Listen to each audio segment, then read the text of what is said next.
चलो गाइज, ये वीडियो होने वाली है प्रियम्बल के इंपॉर्टेंट एमसीक्यूज के ऊपर कि उसमें कैसे कैसे क्वेश्चन बनते हैं जो आपके एग्जाम में डायरेक्ट आते हुए दिखेंगे।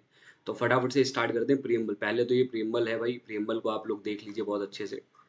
ये लिखा हुआ है, सब कुछ आपके सामने है। ये 26 डे ऑफ नवंबर 1949, ये डेट आपके लिए बहुत ज़रूरी है। वो अभी हम जब एमसीक्यूज कर रहे होंगे तो मैं आपको सारी चीज़ें बता दूँ। तो चलो देरी ना करते हुए हम फटाफट से एमसीक्यूज की तरफ जाते हैं। देखो, पहला प्रियम्बल क्या है, मतलब पहला क्वेश्चन क्या है हमारा, वो देख लेते हैं फटाफट से। देखो, preamble of Indian constitution is borrow from which country. सबसे पहली चीज ही यही है प्रियम्बल की, भाई हमने कहीं से बोरो ही किया है। ठीक है ना, बैग ऑफ बोरोविंग है ना हमारा कॉन्स्टिट्यूशन। तो सबसे पहली चीज, प्रियम्बल कहाँ से हमने बोरो किया है भाई, तो अमेरिकन कॉन्स्टिट्यूशन से बोरो किया है। अच्छा, अमेरिकन कॉन्स्टिट्यूशन के बारे में जो एक चीज और आपको पता होनी चाहिए, क्या कि ओल्डेस्ट रिटन कॉन्स्टिट्यूशन है। ओल्डेस्ट रिटन कॉन्स्टिट्यूशन है, ठीक है जी। और पहला भी बोल सकते हो उसको, कि सबसे पहला रिटन कॉन्स्टिट्यूशन भी अमेरिका के पास ही था। ठीक है ना, अमेरिका ने ही सबसे पहले मतलब रिटन कॉन्स्टिट्यूशन बनाया था। ओके, सेकंड नंबर क्वेश्चन पे आते हैं। The ideals of liberty, equality and fraternity, ये हमने कहाँ से लिया है भाई? तो ये मालूम होना चाहिए आपको, फ्रेंच रिवॉल्यूशन से लिया था भाई हमने। ठीक है जी, तो आपको ये भी पता होना चाहिए कि फ्रेंच रिवॉल्यूशन से हमने ये आइडियल्स लिए थे इसके। ठीक, इसके जस्ट अ सेकंड गाइस। हाँ, एक मिनट। इसके बाद आते हैं हम क्वेश्चन नंबर 3 की तरफ। तो क्वेश्चन नंबर 3 देखिए आप, which portion of Indian constitution reflects the mind and ideals of its framers. भाई, जो इसके आइडियल्स थे और उस समय क्या सोच रहे थे, जो कॉन्स्टिट्यूशन बनाने वाले बंदे थे वो क्या सोच रहे थे, ये कहाँ रिफ्लेक्ट होता है, क्या उन्होंने क्या सोचा था। ठीक है, उनके क्या आइडियल्स थे, आप ये देखोगे प्रियम्बल में। प्रियम्बल में ही ये सारी चीजें थी कि माइंड और आइडियल्स और जो फ्रेमर्स का थे वो कहाँ कौन से पार्ट से रिफ्लेक्ट हो रहे थे। ओके गाइज, तो प्रियम्बल से रिफ्लेक्ट हो रहे थे। इसके बाद आते हैं हम क्वेश्चन नंबर 4 में। In which case did the Supreme Court opinion that the preamble is not a part of constitution. ये आपके लिए जरूरी हो जाता है ना। ये इसका आंसर है Berubari union case 1960। Okay, Berubari में ये बोला था कि सुप्रीम कोर्ट ने कि preamble is not a part of constitution. और फिर केशवानंद भारती में क्या बोला कि नहीं भाई, preamble is a part of constitution. ठीक है। और इसके बाद एक और केस आया, एलआईसी वाला, एलआईसी करके केस था एक। उसमें इन लोगों सुप्रीम कोर्ट ने बोला कि नहीं भाई, जो प्रियम्बल है ये तो इंटीग्रल पार्ट है हमारे कॉन्स्टिट्यूशन का। ओके गाइस, तो ये चीज़ आपको पता होनी चाहिए। Preamble is not a part of constitution अगर आपको दिखेगा, उसका केस लॉ हो जाएगा बेरूबारी यूनियन केस। और अगर आपको दे दे कि किसमें बोला गया था कि भाई ये पार्ट है कॉन्स्टिट्यूशन का, तो वहाँ पे केशवानंद भारती आपने मार्क करके आना है। और जहाँ पे इंटीग्रल पार्ट है इंडियन कॉन्स्टिट्यूशन का प्रियम्बल, वहाँ पे आपने मार्क करके आना होगा एलआईसी वाला केस। ठीक है जी, चलो इसके बाद आते हैं हम 5th नंबर क्वेश्चन पे। Just a second guys. देखो, what is the legal nature of preamble of Indian constitution.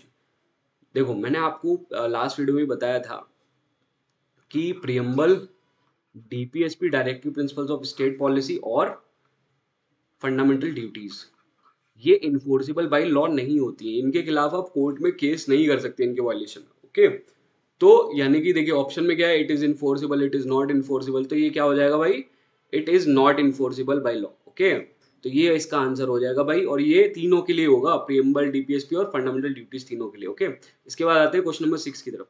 On which date the constituent assembly had adopted the constitution. अगर आप प्रियम्बल की सबसे आखिरी लाइन पढ़ोगे तो वहीं पे इसके बारे में दे रखा है 26 नवंबर 1949। ओके, अडॉप्ट, अडॉप्टेड, ये वर्ड आपके लिए कीवर्ड है। अडॉप्टेड, इनेक्टेड मिल जाए तो भाई 26 नवंबर 1949 मार्क करना है। अगर वहां पे लिखा हो कैम इनटू फोर्स, अगर ये कीवर्ड है तो आपने क्या लिखना है, 26 जनवरी 1950। ठीक है, इसमें ही लोग कंफ्यूज हो जाते हैं। चलो इसके बाद आते हैं हम फटाफट से 7वें नंबर पे। ठीक है, 7वें नंबर क्वेश्चन पे आते हैं। देखो इसमें क्या लिया है, which of the following word was not added in the preamble by the 42nd constitutional amendment act 1976। सबसे पहली चीज, प्रियम्बल, सबसे बड़ा सवाल, प्रियम्बल अभी तक कितनी बार अमेंड हुआ है, तो सिर्फ एक बार हुआ है। ठीक है, उसमें कौन से वर्ड ऐड किए गए, तो आपकी बहन ऐड की गई है, SIS। कौन कौन से वर्ड ऐड किए गए हैं, सोशलिस्ट, सेक्युलर और इंटीग्रिटी। ठीक है जी, सोशलिस्ट, सेक्युलर और इंटीग्रिटी, सिस ऐड की गई थी भाई। तो अब देखो जो मैंने बताया, तो सोशलिस्ट भी दे रखा है, सेक्युलर भी दे रखा है, इंटीग्रिटी भी। तो इसमें पूछा है कौन सा नहीं ऐड किया गया, तो भाई तो रिपब्लिक वर्ड नहीं ऐड किया गया था। ओके गाइस, तो इसका आंसर हो जाएगा रिपब्लिक। चलो इसके बाद आते हैं हम 8वें नंबर क्वेश्चन की तरफ। How many types of justice are mentioned in the preamble. तो भाई कितने टाइप की जस्टिस मेंशन कर रखी है, आप लोग बताओ भाई। 3 टाइप की, ठीक है ना। उसका नाम क्या है, 3 टाइप की जस्टिस देखोगे अगर आप प्रियम्बल, तो उसमें लिखेगा सोशल, पॉलिटिकल और इकोनॉमिक। ठीक है, ये 3 टाइप की जस्टिस मेंशन कर रखी है भाई हमारे प्रियम्बल में। ठीक है, इसके बाद आते हैं हम 9 नंबर पे। ठीक है, तो how many types of liberty are mentioned in the preamble. Liberty कितने टाइप की दे रखी है भाई? 5 टाइप की। ठीक है, उसमें क्या लिखा हुआ है? Liberty of thought, expression, faith, belief, worship. ठीक है, तो ये हो गया भाई। तो ये लिबर्टी आपकी कितने टाइप की दे रखी है? 5 टाइप की दे रखी है। इसके बाद आते हैं हम क्वेश्चन नंबर 10 की तरफ। How many types of equality are mentioned in the preamble. भाई बताओ, जो इक्वालिटी है वो कितने टाइप की दे रखी है? 2 टाइप की, 2 टाइप की। ठीक है, ये सारे वर्ड्स जो हैं आपको पता होने चाहिए कितने कितने टाइप की दे रखी है। ठीक है, इसके बाद आते हैं हम question number, just a second, question number 11 पे।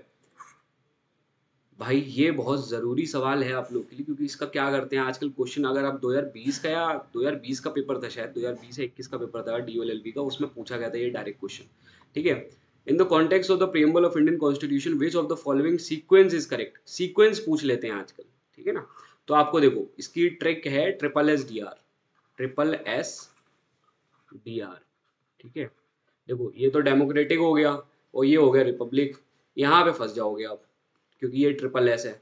तो भाई यहाँ पे क्या करना है अपने को? सोवरन, सोशलिस्ट और सेक्युलर।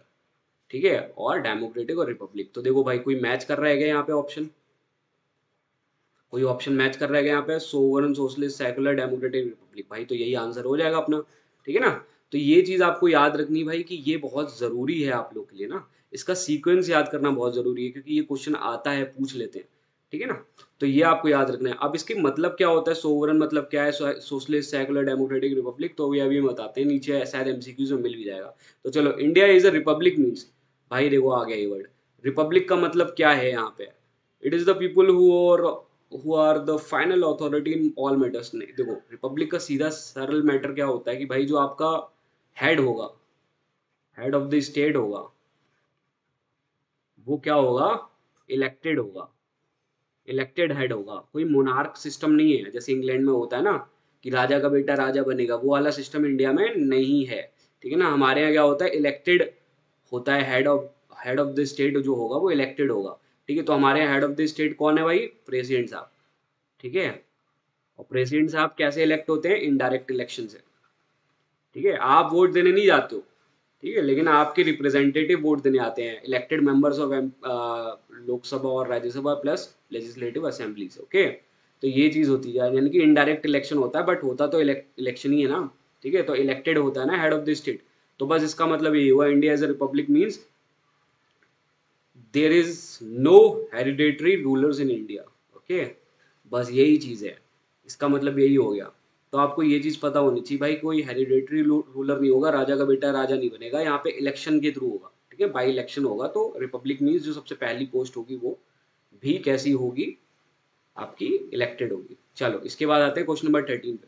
12 हो गया क्या? Just a second guys. हाँ, ठीक है, अब इसके बाद आते हैं हम क्वेश्चन नंबर 13 पे। Which among the following is the correct expression of term secular. देखो सेकुलर, ये आपने देखा ही था कि 1976 में ऐड हुआ था कॉन्स्टिट्यूशनल अमेंडमेंट के थ्रू। ठीक है, तो देखो सेकुलर का सीधा सा मतलब है कि स्टेट हैज क्या? स्टेट का खुद का कोई रिलीजन नहीं होगा। Okay, there is no religion of the state in India. ठीक है, कोई ये नहीं कि हमारा देश जो था वो धर्म के आधार पे नहीं बना था, हम सेक्युलर है। ठीक है, पाकिस्तान बना है धर्म के आधार पे ना। ठीक है, वो क्या है? मुस्लिम स्टेट है एक तरीके से देखा है। बांग्लादेश भी धर्म के आधार पे बना है। ठीक है, तो ये चीज आपको याद रखनी है भाई, कि हमारे यहाँ क्या है, कि हमारे यहाँ तो ये है, there is no religion of the state in India. सारे धर्म की बराबर इज्जत करेगी सरकार, बस सीधी सी बात है। ठीक है ना, तो सेकुलर मतलब होगा ये, there is no religion of the state in India. ठीक है, इसके बाद क्या करते हैं आप अपन 14 नंबर पे। Which among the following words is not in the preamble of constitution of India. देखो भाई कौन सा शब्द प्रियम्बल में नहीं है? तो देखो सोशलिस्ट आपने देख ही लिया, सोवरन, सेकुलर भी देखा, सोशलिस्ट भी देख लिया, सोवरन भी देख लिया। तो भाई यानी कि पब्लिक वेलफेयर नहीं मेंशन है, तो इसका आंसर हो जाएगा सीधा 14। और इसी तरीके के क्वेश्चन आते हैं प्रियम्बल से। ठीक है, तो आप लोगों को टेंशन नहीं लेना, बहुत ईजी है सब। इसके बाद आ गए हम फटाफट से 15 नंबर पे। ठीक है, 15 नंबर में देखो क्या है। Which of the following statement is not true. चलो अब इसको हम पढ़ लेते हैं एक बार। The date of implementation of Indian constitution in November 26, 1949। अच्छा, इम्प्लीमेंटेशन क्या मतलब है? जब लगाई गई, यानी कि कैम इनटू फोर्स वाला करके कुछ हो गया ना, कैम इनटू फोर्स करके हो गया कि भाई कब से लागू हुआ कॉन्स्टिट्यूशन। और secular word was added by the 42nd constitutional amendment act, ये तो ठीक है। The 42nd constitutional amendment was done in 1976, ये भी भाई ठीक है। Social economic and political justice has been taken from the Russian revolution in Indian constitution, ये बहुत जरूरी पॉइंट है आपके लिए ना, ये भी ठीक है। बस यानी कि इसका जो आंसर होगा वो क्या होगा, the date of implementation of Indian constitution is November 26, 1949 ना होकर यहाँ पे होना चाहिए था 26 जनवरी 1950। ठीक है, यानी कि जो इसका आंसर करेक्ट होगा वो होगा ऑप्शन ए। ठीक है, चलो इसके बाद आते हैं क्वेश्चन नंबर 16 पे।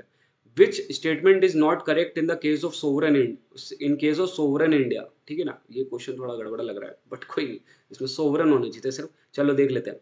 इसके बाद सोवरन मतलब क्या है? बेसिकली देखो सोवरन क्या होता है। सोवरन बहुत आपको सस्ती सरल भाषा में समझाऊं तो ये मेरा घर है, मैं हूं ए, ये है पड़ोसी बी, और एक मेरा पड़ोसी है सी। अगर मेरे घर में कढ़ी चावल बनना है कि राजमा चावल, अगर मैं ये खुद डिसाइड कर रहा हूँ, अगर मुझे नोकिया का फ़ोन खरीदना है या आईफोन खरीदना है, ये मैं खुद डिसाइड कर रहा हूँ। ठीक है ना, मुझे बाहर किससे दोस्ती करनी है किससे नहीं करनी, अगर ये मैं खुद से डिसाइड कर रहा हूँ बिना किसी कि दबाव में आके, अगर मैं बी और सी के दबाव में आके उनके कहने पे कुछ काम कर रहा हूँ तो मैं कभी भी सोवरन नहीं होऊंगा। सोवरन मतलब क्या होगा कि आपने अपने इंटरनल और एक्सटर्नल अफेयर्स में किसी की दखलंदाजी को नहीं मानना है और आप इंडिपेंडेंट हैं। ठीक है ना, आप अपने फैसले लेने के लिए इंडिपेंडेंट है। तो अब देखो क्या है, अब यहाँ पे देखते हैं इज नॉट करेक्ट पूछा गया। India is not dependent on any country, ये तो भाई ठीक है। India is not a colony of any other country, ये भी ठीक है भाई। India can give any part of its country to any country, obvious है भाई। अगर मैं अपने घर का खाना किसी को देना चाहता हूँ, मेरी मर्जी, मैं किसी को भी दूँ। ठीक है। India is oblige to obey the UN in its internal affairs, नहीं भाई नहीं, यही ऑप्शन है। ठीक है ना, क्योंकि आपके आंतरिक और बाहरी मामलों के लिए आप किसी की सुनेंगे नहीं। ठीक है ना, भारत अपने मन की करता है। ठीक है ना, इसलिए क्या है, वो सोवरन है, फुली सोवरन नेशन है हम। ठीक है, तो ये आपको पता होना चाहिए सोवरन के बारे में। सोवरन के बारे में बस आपको इतना मैंने जो ट्रिक बताता हूँ भाई, मैं अपनी क्लास में भी यही बताता हूँ कि सोवरन का मतलब है आपके घर में कढ़ी चावल बनना है राजमा चावल, ये आप डिसाइड करेंगे, ना कि कोई बाहरी बंदा। ठीक है ना, बस खत्म। चलो इसके बाद आते हैं हम 17 पे। तो क्वेश्चन नंबर 17 में देखो क्या है, वो of the following move the objective resolution in the constituent assembly. ये बहुत जरूरी है आप लोग के लिए, ये क्वेश्चन बहुत जरूरी है। तो पंडित जवाहरलाल नेहरू इसका आंसर होगा। ठीक है, ये डेट भी December 13, 1946 है। ठीक है, और ऑब्जेक्टिव रेजोल्यूशन क्या है, मेनली यही है प्रियम्बल। ठीक है ना, बस ये एक दूसरे नाम से जाना जाता है, मान के चलिए प्रियम्बल को ही, ऑब्जेक्टिव रिजोल्यूशन को ही हमने प्रियम्बल बोल दिया। और इसकी जो डेट थी वो थी 13 दिसंबर 1946, और पंडित जवाहरलाल नेहरू जी ने इसको मूव किया था। ओके, चलो इसके बाद आते हैं, ओह शिट, हमारे क्वेश्चन खत्म हो गए यार। चलो कोई बात नहीं, तो अब फटाफट से हम रिवाइज कर लेते हैं। देखो जो प्रियम्बल है वो कहाँ से लिया गया है, वो आपको मैंने बताया यूएसए से लिया गया भाई। ठीक है, यूएसए में ही सबसे बड़ा रिटन कॉन्स्टिट्यूशन था। ठीक है ना, इसके बाद हम अगर वर्ड्स पे जाएंगे तो एक सीरीज होती है SSSDR, वो मैंने आपको बताई। ठीक है, तो वो भी अगर आपको लगता है कि ये नहीं यार ये चीज़ मुझे समझ नहीं आई, तो आप मुझे इंडिपेंडेंटली बता देना, आप कमेंट सेक्शन बताना कि ये चीज़ समझ नहीं आई, तो मैं और अच्छे से एक्सप्लेन कर दूंगा एक अलग वीडियो में। ठीक है ना, और जो डेट थी कॉन्स्टिट्यूशन वाली कि कब अडॉप्ट हुआ कब इनेक्ट हुआ, वो मैंने आपको ये चीज़ बताई, वो आपको मालूम होना चाहिए। ठीक है, तो बस ये बेसिक बेसिक से सवाल थे जो प्रियम्बल से आएंगे। मेरे हिसाब से ये जो मैंने कराया है आपको ये सफिशिएंट होगा। और जो भी अगर कुछ पॉइंट रह भी गए होंगे तो आप लोग कमेंट सेक्शन में बता सकते हैं, मैं वहाँ पे भी आंसर कर दूंगा। और आप किस टॉपिक पे वीडियो चाहते हो वो भी बताओ फटाफट से। और फंडामेंटल ड्यूटीज़ के ऊपर नेक्स्ट वीडियो आएगी मेरी, उसमें सिर्फ आपको मैं 9 से 10 क्वेश्चन कराऊंगा और वो सफिशिएंट होंगे और आपका फंडामेंटल ड्यूटीज वाला चैप्टर हो जाएगा क्लोज। ओके गाइस, तो अगर ये वीडियो पसंद आई हो तो प्लीज़ यार इस वीडियो को लाइक कर देना, चैनल को सब्सक्राइब करना मत भूलना और वीडियो को शेयर कर देना अपने दोस्तों के साथ। जय हिंद।